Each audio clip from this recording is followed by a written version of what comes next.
सुवेंदु के सीएम बनते ही बदल गई बंगाल पुलिस। पहली बार दिखा बंगाल पुलिस का रौद्र रूप। प्रदर्शन कर रहे टीएमसी कार्यकर्ताओं पर कर दिया लाठीचार्ज।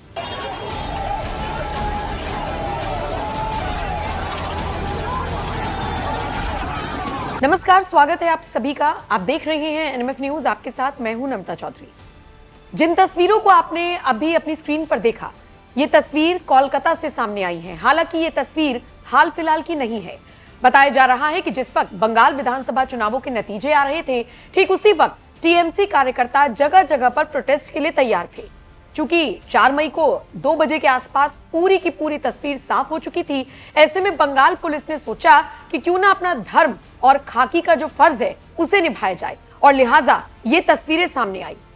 जहां जहां पर टीएमसी कार्यकर्ता प्रोटेस्ट कर रहे थे और उस प्रोटेस्ट को वो हिंसा में तब्दील करने की कोशिश कर रहे थे, वहां वहां पर कुछ इसी तरीके से बंगाल पुलिस द्वारा लाठीचार्ज किया गया था। गौर से देखिए इन तस्वीरों को।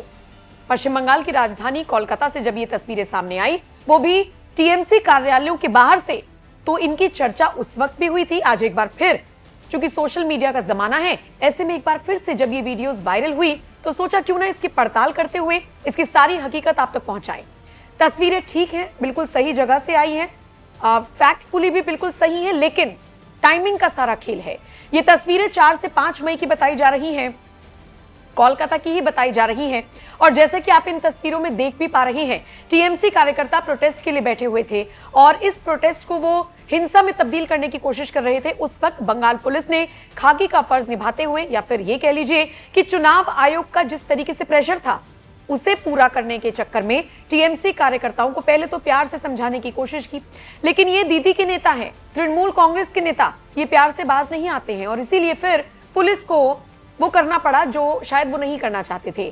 पहले प्यार से समझाया और जब प्यार से नहीं माने तो फिर दूसरा सहारा लिया गया, यानी कि इनके ऊपर लाठीचार्ज किया गया। जिन तस्वीरों को इस वक्त आप अपनी स्क्रीन पर देख रहे हैं, ये उसी लाठीचार्ज की तस्वीरें हैं जो एक बार फिर सोशल मीडिया पर वायरल है। इनको देखने के बाद लोग कह रहे हैं कि बंगाल जब से भगवामय हुआ है, या फिर जब से भगवामय होने के संकेत मिलने लगे, उसी वक्त से हर किसी ने अपने अपने स्तर पर काम करना शुरू कर दिया था। 4 और 5 मई की ये तस्वीरें हैं, लेकिन अब सुवेंदु अधिकारी के बंगाल के सीएम बनने के बाद से क्या बदलाव हुए हैं, आइए वो भी आपको विस्तार से बताते चलते हैं। बंगाल में योगी मॉडल लागू हो चुका है। जी हाँ, सही सुन रहे हैं आप, लागू होने के आसार नहीं है, या फिर मैं ये नहीं कहूंगी कि लागू होगा, मैं कहूंगी कि बंगाल में योगी मॉडल लागू हो चुका है। अब आप सोचेंगे कैसे, पूछेंगे कैसे, इसका जवाब मेरे पास है। सबसे पहले सुवेंदु अधिकारी की तरफ से आदेश दिया जाता है कि लाउड स्पीकर्स चाहे मंदिर में लगे हों चाहे मस्जिद में लगे हों, उन सबको उतारा जाएगा। और उतारने से उनका मतलब यह था कि मंदिर के अंदर भी अगर आप प्रार्थना कर रहे हैं, अगर आप आराधना कर रहे हैं अपने आराध्य देव की, बाहर आवाज नहीं आनी चाहिए। और स्पेशली अगर अजान भी की जा रही है तो वो भी मस्जिदों के अंदर रहे, बाहर उसकी आवाज नहीं आनी चाहिए। याद कीजिए 2017 से पहले उत्तर प्रदेश का दौर, ये वो दौर था जब सड़कों पर आकर नमाज पढ़ी जाया करती थी। 2017 के बाद तस्वीर ऐसी बदली कि अगर ज्यादा भीड़ भी है तो भी फर्क नहीं पड़ता, शिफ्ट्स में नमाज पढ़िए, लेकिन मस्जिद के बाहर सड़क पर कोई नजर ना आ जाए। 2017 के बाद 2026 चल रहा है और इतने सालों में तस्वीर बदली है उत्तर प्रदेश की। अब आपको सड़क पर कोई नमाज पढ़ता हुआ नजर नहीं आता है। शिफ्टों में नमाज होती है लेकिन मस्जिद के अंदर होती है। ठीक वही कोशिश बंगाल में करने की गई है। और इसी के अलावा ये जो लाउड स्पीकर उतारे जाएंगे, ये फरमान उत्तर प्रदेश का, आपको याद होगा, ठीक उसी तर्ज पर बंगाल में भी ये फैसला ले लिया गया है। अब तीसरे फैसले की बात करते हैं। जिस तरीके से उत्तर प्रदेश में बुलडोजर गरजता है, ठीक उसी तरीके से बंगाल में भी बुलडोजर कार्रवाई बहुत जल्द देखने को मिलेगी, इस तरह की उम्मीद है। जितने भी अतिक्रमण हैं, जितना भी अवैध कब्जा है, उन सबको चिन्हित किया जा रहा है। खबर तो यह भी मिल रही है कि उन तमाम अधिकारियों के तबादले हो रहे हैं जो एक तरफा टीएमसी को समर्थन दिया करते थे, जो ग्राउंड जीरो पर जनता के लिए नहीं बल्कि टीएमसी कार्यकर्ताओं के लिए उतरते थे। उन सब के खिलाफ कार्रवाई और इन सबसे इतर अवैध कब्जों पर बुलडोजर चलाने का आदेश भी जल्द ही दिया जा सकता है। लेकिन इन सब के बीच एक बार बुलडोजर चलता हुआ हम सब देख चुके हैं। याद कीजिए जिस वक्त एक बड़ी रैली निकाली गई थी बीजेपी के समर्थन में, और ये रैली उस वक्त निकाली गई थी जब नतीजे भाजपा के पक्ष में आए थे। उस वक्त जहांगीर ने जिस जगह पर अवैध तरीके से कब्जा कर रखा था, वहां पर बीजेपी के कार्यकर्ता और कुछ आम जनता जो हिंदू थे वो बुलडोजर लेकर पहुंच गए थे, ये एक इंडिकेशन था। इन सब के अलावा घुसपैठियों को जिस तरीके से खदेड़ा जा रहा है वो भी हम सब देख रहे हैं। और अगर आपके मन में अभी भी कोई शंका है तो वो तस्वीर भी देख लीजिए जिसमें 15 साल बाद माता का मंदिर खुला है। मतलब हिंदुओं को अपने मंदिर में जाने के लिए जानते हैं किससे इजाजत लेनी पड़ती थी? मुस्लिमों से। मुस्लिम ये तय करते थे कि दुर्गा मंदिर कब खुलेगा, कब बंद होगा, कब हिंदू वहां पर जा सकते हैं और कब नहीं। लेकिन अब 15 साल बाद ये मंदिर भी खुल चुका है। यानी बंगाल में बंगाल की संस्कृति और हिंदुओं की जो आस्था है उसके साथ अब कोई भी खिलवाड़ नहीं किया जाएगा, ऐसी उम्मीद है। तो हम लोग को पूरा भरोसा था कि बीजेपी गवर्नमेंट आएगी, ये मंदिर भी खुलेगा, मंदिर का पीछे का जो अतिक्रमण है वो भी हटेगा, अच्छा ही अच्छा होगा, ये फुटपाथ जो है वो भी हटेगा, ये जो यहाँ का इंक्रोचमेंट है वो भी हटेगा। क्योंकि जिस हिसाब से बहुमत मिला है, आदमी का एक्सपेक्टेशन बहुत हाई है और उम्मीद करते हैं कि बीजेपी ये एक्सपेक्टेशन पर खरा उतरेगी।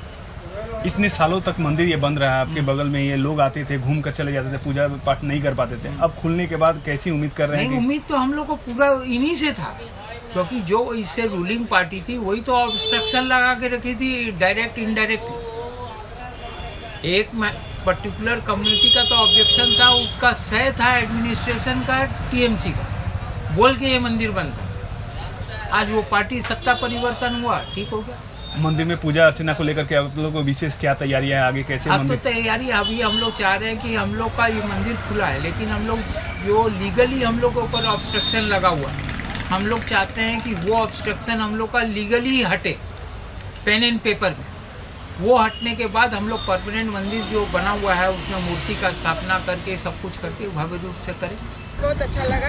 माँ दुर्गा जी का हर साल पूजा होंगे, बहुत खुशी की बात है। इतने सालों रोज मंदिर खुला है, कैसा लग रहा है आप लोग? बहुत अच्छा लगा। जय श्री राम। आप लोग क्या चाहते हैं कि इसी तरह मंदिर खुला ऐसे रहे? खुला रहे, ऐसे बना रहे, हर साल हर समय। बहुत अच्छा लगा। माँ दुर्गा जी का हर साल पूजा होंगे, बहुत खुशी की बात है। इतने सालों रोज मंदिर खुला है, कैसा लग रहा है आप लोग? बहुत अच्छा लगा। जय श्री राम। आप लोग क्या चाहते हैं कि इसी तरह मंदिर खुला रहे? ऐसे खुला रहे, ऐसे बना रहे, हर साल हर समय।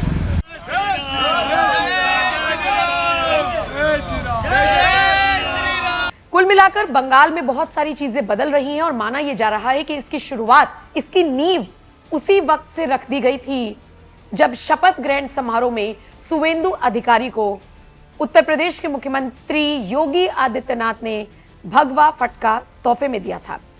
लोगों को उस वक्त ये समझ में नहीं आया, लगा कि उपहार के तौर पर दिया है, लेकिन इसके सांकेतिक मायने थे जो अब सभी को समझ आने लगे हैं। तो टीएमसी कार्यकर्ता अगली बार किसी हिंदू को धमकाने से पहले 100 बार सोचेंगे। इस तरह का माहौल बनाया जा रहा है। नमाज सड़क पर पढ़ने वाले भी 100 बार सोचेंगे कि पढ़े या नहीं पढ़े, नहीं तो उत्तर प्रदेश वाला हाल हो सकता है। और इसी तरीके से कई और कानून लाए जा रहे हैं ताकि लॉ एंड ऑर्डर को चुस्त दुरुस्त किया जा सके। बंगाल की जो तस्वीर बदल रही है और पूरी तरीके से इसे बदलने में अभी टाइम लगेगा, लेकिन उम्मीद बेहतर के लिए की जा सकती है। फिलहाल इस खबर पर और इस बदलाव पर आपकी क्या राय है? कमेंट करके आप अपनी राय जरूर दें और बाकी खबरों के लिए एनएमएफ न्यूज देखते रहिए।